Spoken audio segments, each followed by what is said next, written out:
दोस्तों, दुनिया का सबसे बड़ा धर्म युद्ध महाभारत में कुरुक्षेत्र की रणभूमि पर उस समय के दौरान भगवान अपने शिष्य अर्जुन को कुछ बातें समझाई थी, जिसे हम गीता सार भी कहते हैं। लगभग 5000 साल से भी ज्यादा का वक्त महाभारत के युद्ध को बीत चुका है, लेकिन आज भी लोग भगवत गीता के सार को उतना ही महत्व देते हैं। तो चलिए आगे बढ़ते हैं। गीता का सार। व्यर्थ की चिंता क्यों करते हो और व्यर्थ में ही डरते हो? तुम्हें कौन मार सकता है? आत्मा ना पैदा होती है ना ही मरती है। जो हुआ वह अच्छा हुआ, जो हो रहा है वह भी अच्छा ही है, जो होगा वह भी अच्छा ही होगा। जो बीत गया उसका तुम पछतावा ना करो और भविष्य की चिंता भी ना करो। अभी तो वर्तमान चल रहा है। इस युद्ध में तुम्हारा क्या गया जो तुम रो रहे हो? तुम क्या लेकर आए थे जो खो दिया तुमने? क्या तुमने पैदा किया था जो खो दिया तुमने? तुम ना कुछ लेकर आए थे ना कुछ लेकर जाओगे। जो कुछ लिया था वह यहीं से लिया था, जो दिया यहीं पर दिया। जो कुछ भी तुम्हें मिला वह भगवान से मिला, जो तुमने दिया वह भी भगवान को ही दिया। तुम खाली हाथ ही यहाँ पर आए थे, खाली हाथ ही जाओगे। जो आज तुम्हारे पास है वह कल किसी और के पास होगा, परसों किसी और के पास ही होगा। तुम इसे सत्य समझकर खुश रहो। बस यही बात तुम्हें अंदर से खुश कर सकती है। परिवर्तन ही तो संसार का नियम है। जिसे तुम मृत्यु समझते हो वही तो एक नया जीवन है। इस संसार में तुम एक ही क्षण में करोड़ों के स्वामी बन जाते हो, तो वही दूसरे सर दरिद्र एबी बन जाते हो। मेरा तेरा, छोटा बड़ा, अपना पराया, इन सब चीजों को अपने मन से निकाल दो तो फिर सब कुछ तुम्हारा है। तुम इन सब के हो। यह शरीर भी तुम्हारा नहीं है, नहीं तुम इस शरीर के हो। यह अग्नि, जल, वायु, पृथ्वी, आकाश, इन सब चीजों से मिलकर शरीर बना है। आखिरकार इन सब में ही मिल जाएगा, लेकिन यह आत्मा स्थिर है। और तुम क्या हो? तुम्हें अपने आप को भगवान के सहारे छोड़ देना चाहिए। तुम्हारे लिए यही सबसे उत्तम उपाय है। जो उनके सहारे को जाता है वह भय, चिंता, शोक से दूर और मुक्त हो जाता है। महाभारत के गीता उपदेश। हिंदी साहित्य और पुराणों में दो प्रमुख महाकाव्य बहुत प्रचलित है, जिनमें से पहला है रामायण और दूसरा है भगवत गीता। यह हिंदी मान्यताओं के अनुसार पवित्र ग्रंथों में से एक है। आज हम हमारे इस लेख में बात करने जा रहे हैं श्री भगवत गीता के उपदेशों के बारे में। महाभारत के मुताबिक भगवान श्री कृष्ण महाभारत के युद्ध के दरमियान अपने शिष्य अर्जुन को कुछ उपदेश दिए थे, जिसके वजह से अर्जुन के लिए युद्ध जितना आसान हो गया था। गीता के उपदेश को जीवन का सार या जीवन के उपदेश भी कहा जाता है। वही अगर आप हिंदू धर्म के अनुसार महाग्रंथ के उपदेशों को अपने जीवन में भी लागू करेंगे तो आपका जीवन बहुत ही आसान हो जाएगा। इसके साथ साथ ग्रंथ में जीवन की सच्चाई और मनुष्य धर्म से जुड़े हुए कुछ बातें भी बताई गई हैं। कई बार ऐसा भी होता है कि हमें अपनी समस्या का समाधान नहीं मिल पाता और हम विपत्ति के समय बहुत ही परेशान हो जाते हैं। कई लोग तो अपने गुस्से पर अपना आपा खो बैठते हैं या फिर अपनी समस्या के से विचलित होकर भाग पड़ते हैं। ऐसे में गीता में दी के उपदेश हमारे जीवन की सारी समस्याओं चुटकी में हल कर सकती है और हमें अपने जीवन जीने के लिए एक बेहतर कला सिखाती है। साथ ही अपने जीवन में सफल होने की प्रेरणा भी देती है। महाभारत के युद्ध के दरमियान भगवान श्री कृष्ण ने अर्जुन को गीता के उपदेश बताएं, जिसे सुनकर अर्जुन को ज्ञान की प्राप्ति हुई थी। गीता के उपदेश नहीं केवल अर्जुन के लिए थे, बल्कि यह संपूर्ण मानव प्रजाति के लिए है।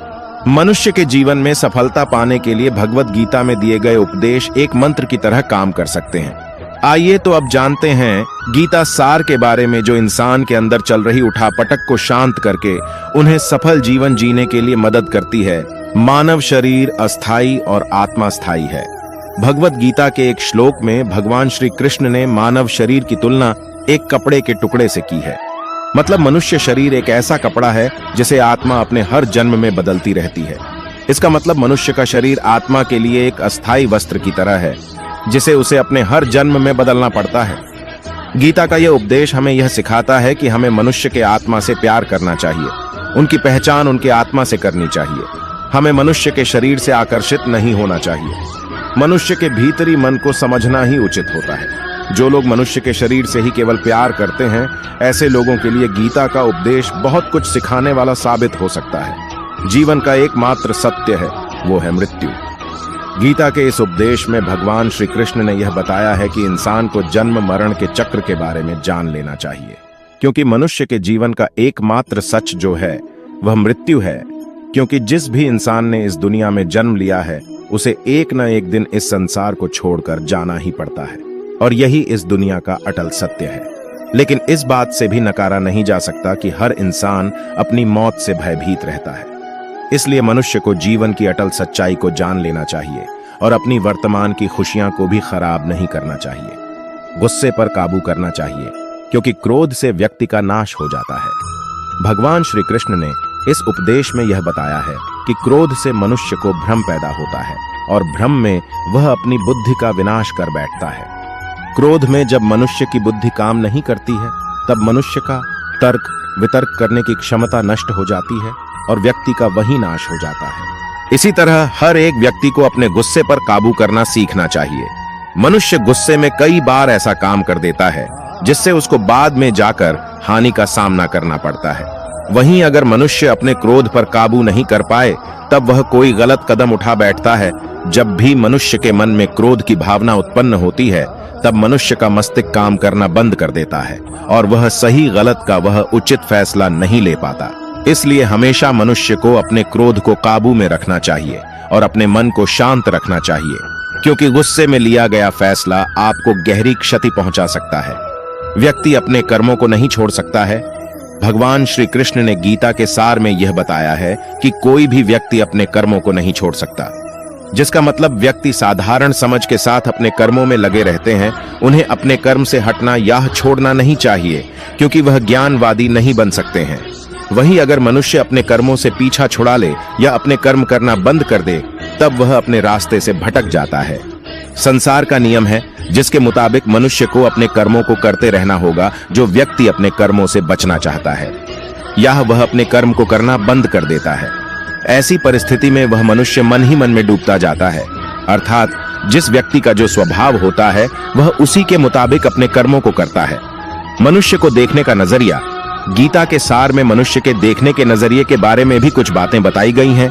इसमें लिखा गया है, जो व्यक्ति ज्ञान को और कर्मों को एक रूप से देखता है, उस व्यक्ति का नजरिया सही है। अज्ञानी पुरुष के पास ज्ञान नहीं होता, इसी वजह से वह हर किसी भी चीज को गलत नजर से ही देखते हैं। इंसान को अपने मन को काबू में रखना चाहिए। गीता के सार में ऐसे मनुष्य के बारे में भी बताया गया है जो मनुष्य अपने को मन को काबू में नहीं रख पाते। ऐसे लोग का मन इधर से उधर भटकता रहता है। ऐसे मनुष्य का मन उनके लिए शत्रु के समान काम करता है, क्योंकि मन व्यक्ति के मस्तिष्क पर बहुत गहरा प्रभाव डालता है। जब मनुष्य का मन स्थिर रहता है, तो वह व्यक्ति भी सही तरीके से अपना काम करता है। खुद का आकलन करें। गीता के सार में यह भी बताया गया है कि मनुष्य को सबसे पहले अपनी खुद का आकलन, मतलब खुद के बारे में जान लेना चाहिए। खुद की काबिलियत और क्षमता को जानना ही मनुष्य को आत्मज्ञान की प्राप्ति करा सकता है। जब तक मनुष्य खुद के बारे में जान नहीं लेगा, तब तक उस मनुष्य का उद्धार नहीं हो सकता। मनुष्य को खुद पर विश्वास करना चाहिए। श्री भगवत गीता में श्री कृष्ण ने यह भी बताया है कि हर एक मनुष्य को अपने आप पर पूरा पूरा भरोसा करना चाहिए, क्योंकि जो लोग खुद पर विश्वास करते हैं वह अवश्य ही सफलता प्राप्त करते हैं। ऐसा भी बताया जाता है कि जो व्यक्ति जैसा विश्वास करता है, आखिरकार वैसा ही बन जाता है। अच्छे कर्म करें और फल की इच्छा ना करें। जो मनुष्य अपना कर्म नहीं करते हैं और पहले से ही अपने कर्म का परिणाम के बारे में सोचने लगते हैं, ऐसे लोगों के लिए गीता का यह सार बड़ी सीख देने वाला साबित हो सकता है। भगवान श्री कृष्ण ने इस उपदेश में यह बताया है कि मनुष्य को कर्मों को करते रहना चाहिए और यह नहीं सोचना चाहिए कि इस कर्म का क्या परिणाम उनको प्राप्त होगा, क्योंकि कर्म का फल तो हर एक इंसान को मिलता ही है। इसलिए मनुष्य को चिंता ना करके अपने कर्मों पर ध्यान देना चाहिए। ऐसा करने पर वह अपने किसी भी काम को सच्चे मन से करते हुए नजर आएंगे। मनुष्य की इंद्रियों का संयम ही कर्म और ज्ञान का निचोड़ है। मनुष्य के जीवन में सुख दुख दोनों ही स्थिति का अनुभव होता रहता है। सुख की स्थिति में मनुष्य ज्यादा ही प्रसन्न हो जाता है, तो वही दुख की स्थिति में मनुष्य निराशा महसूस करता है। इसलिए सुख और दुख दोनों ही स्थिति में मनुष्य को अपने मन पर काबू रखकर उसे स्थिर रखना ही योग कहलाता है। जब कोई भी मनुष्य सांसारिक इच्छाओं को त्याग करके फल की चिंता ना करें, अपने कर्मों को करता है, तो उसी स्थिति को मनुष्य योग में स्थित कहलाता है। जो मनुष्य अपने मन को काबू में कर लेता है, वह मनुष्य का मन ही उसका सच्चा मित्र बन जाता है। लेकिन जो मनुष्य अपने मन को काबू में नहीं कर पाता, उसके लिए उसका मन ही उसका सबसे बड़ा दुश्मन साबित होता है। वहीं जो मनुष्य अपने मन पर विजय प्राप्त कर ले, तो उसको परमात्मा की प्राप्ति हो जाती है। इसका मतलब जिस भी मनुष्य को ज्ञान की प्राप्ति हो जाती है, उसके लिए सुख दुख, सर्दी गर्मी और मान अपमान सब एक समान हो जाता है। खुद पर पूरा भरोसा रखे और अपने लक्ष्य को पाने के लिए लगातार प्रयास करें। गीता में बताए गए इस उपदेश को अगर कोई भी व्यक्ति सच्चे मन से जीवन में पालन करे तो अवश्य ही वह व्यक्ति एक सफल इंसान बन सकता है, जो लोग पूरे विश्वास के साथ अपने लक्ष्य को पाने के लिए कोशिश करते रहते हैं, वह निश्चित अपने लक्ष्य को पा ही लेते हैं। इसके लिए किसी भी मनुष्य को अपने लक्ष्य को पाने के लिए लगातार निरंतर कोशिश करते रहना चाहिए। तनाव से दूर रहने का संदेश। इस उपदेश में भगवान श्री कृष्ण ने यह समझाया है कि किसी भी व्यक्ति को तनाव और चिंता से दूरी बनाकर रखनी चाहिए, तभी जाकर वह एक सफल इंसान बन सकते हैं। क्योंकि मनुष्य को सफल होने में तनाव एक बाधा की तरह बीच में आता है। अपना काम को प्राथमिकता दें और इसे पहले करें। श्री भगवत गीता में भगवान श्री कृष्ण ने अपने इस उपदेश में ऐसा बताया है कि मनुष्य को अपने कामों को प्रथम प्राथमिकता देनी चाहिए। सबसे पहले अपने जरूरी काम को पूरा करें, उसके बाद ही किसी और का काम को करें। अन्यथा दूसरों का काम पूरा करने के चक्कर में वह मनुष्य अवश्य ही अपना काम पूरा नहीं कर पाता है। लोक में जितने देवता हैं सब एक ही भगवान की विभूतियां हैं। श्री भगवत गीता में भगवान श्री कृष्ण ने यह भी उपदेश दिया है कि संसार में एक ही भगवान के अनेक स्वरूप हैं और संसार में लोग भगवान के अलग अलग स्वरूप की पूजा भी करते हैं, क्योंकि वह उनकी अलग अलग शक्तियों पर भरोसा करते हैं। लेकिन मनुष्य को यह बात का भी ज्ञान होना चाहिए कि सभी भगवान एक ही भगवान का स्वरूप है। मनुष्य के अच्छे और बुरे दोनों ही भगवान का शक्तियों का रूप है।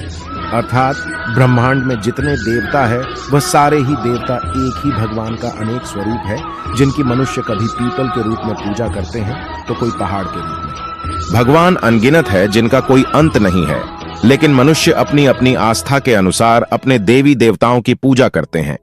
लेकिन सत्य यह है कि सारे देवी देवता है एक ही भगवान का स्वरूप है। जो लोग भगवान का सच्चे मन से ध्यान लगाते हैं वह पूर्ण सिद्ध योगी माने जाते हैं।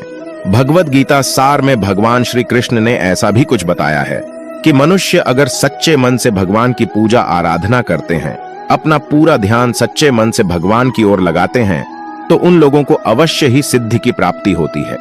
ऐसा भी बताया जाता है कि जो मनुष्य अपने शरीर के सभी इंद्रियों पर काबू पा लेता है और सुख और दुख सभी परिस्थितियों में समान भाव से रहता है और संसार के सभी प्राणियों के हित में लगा रहता है, ऐसे मनुष्य को ईश्वर की कृपा हमेशा बनी रहती है। अपने काम को मन लगाकर करें और अपने काम में खुशी खोजें। जो मनुष्य अपने सभी काम में मन लगाकर अपना कार्य करते हैं और वह छोटे से छोटे कार्यों में भी खुशी ढूंढ ही लेते हैं, वह लोग निश्चित ही अंत में सफलता प्राप्त करते हैं। वहीं दूसरी तरफ ऐसे मनुष्य भी होते हैं जो अपने काम को बस एक बोझ समझकर बस पूरा कर देना चाहते हैं और अपने किसी भी काम को पूरा सही ढंग से नहीं करते हैं। तो ऐसे मनुष्य हमेशा ही अपने जीवन में पीछे रह जाते हैं। किसी भी तरह की अधिकता इंसान के लिए बन सकती है बड़ा खतरा। भगवत गीता में भगवान श्री कृष्ण ने यह बताया है, मनुष्य के लिए किसी भी चीज की अधिकता उनके लिए हानिकारक साबित हो सकती है। यह किसी भी प्रकार की अधिकता हो सकती है, कड़वाहट हो या फिर मधुरता, खुशी हो या गम। हमें कभी भी किसी भी चीज की अति करना हमारे लिए नुकसानदायक साबित हो सकती है। जीवन में संतुलन बनाए रखना है बहुत जरूरी है। जब तक मनुष्य अपने जीवन में संतुलन नहीं बनाएगा, तब तक मनुष्य अपने जीवन को खुशी से व्यतीत नहीं कर सकता। इसलिए मनुष्य को अपने जीवन में किसी भी चीज को ज्यादा करने से बचना चाहिए और जीवन में संतुलन बनाकर रख सही है। स्वार्थी नहीं बने। भगवान श्री कृष्ण ने गीता सार के माध्यम से एक बहुत बड़ी ज्ञान की बात कही है। जो मनुष्य बहुत मतलबी होते हैं और उनको बस अपने मतलब से मतलब होता है और वह अपना मतलब पूरा करने के लिए कुछ भी कर सकते हैं, उन लोगों का कभी भी भला नहीं होता। आपको यह बात भी बता दे, मनुष्य का स्वार्थ उसे अन्य लोगों से दूर ले जाकर उसे नकारात्मक स्थिति और ले जाता है, जिससे वह व्यक्ति संसार में अकेला रह जाता है। वहीं गीता में यह भी कहा गया है कि एक स्वार्थी व्यक्ति शीशे में फैले धूल की तरह होता है, जिसकी वजह से वह व्यक्ति अपना सही प्रतिबिंब कभी देख नहीं पाता। इसलिए किसी भी व्यक्ति को अगर जीवन में खुशी पूर्वक अपना जीवन व्यतीत करना हो तो अपने स्वार्थ को कभी भी अपने पास नहीं आने दे, क्योंकि एक स्वार्थी मनुष्य दोस्ती में भी अपना स्वार्थ निकालने की कोशिश करता रहता है। इसलिए जीवन में ऐसा मनुष्य बने जो अपने साथ साथ लोगों की भलाई के बारे में भी सोचे, तभी जाकर वह मनुष्य एक सफल और खुशी पूर्वक अपना जीवन व्यतीत करता हुआ नजर आता है। ईश्वर हमेशा मनुष्य का साथ देता है। ईश्वर हमेशा ही अपने भक्तों का साथ देते रहते हैं। जो मनुष्य इस प्रभावशाली सत्य को मान लेता है तो उसका जीवन पूरी तरह से बदलता हुआ उसे महसूस होता है, क्योंकि संसार का निर्माण भगवान ने ही किया है और वही इस पूरे संसार को चला रहे हैं। इंसान तो बस एक कठपुतली है जो भगवान के इशारों पर चल रही है। इसलिए मनुष्य को कभी भी अपने भविष्य और वर्तमान की चिंता नहीं करनी चाहिए, क्योंकि भगवान उनकी हर एक विकट परिस्थिति में उनका साथ देते हैं और हमें मुश्किल से बाहर निकालते ही है।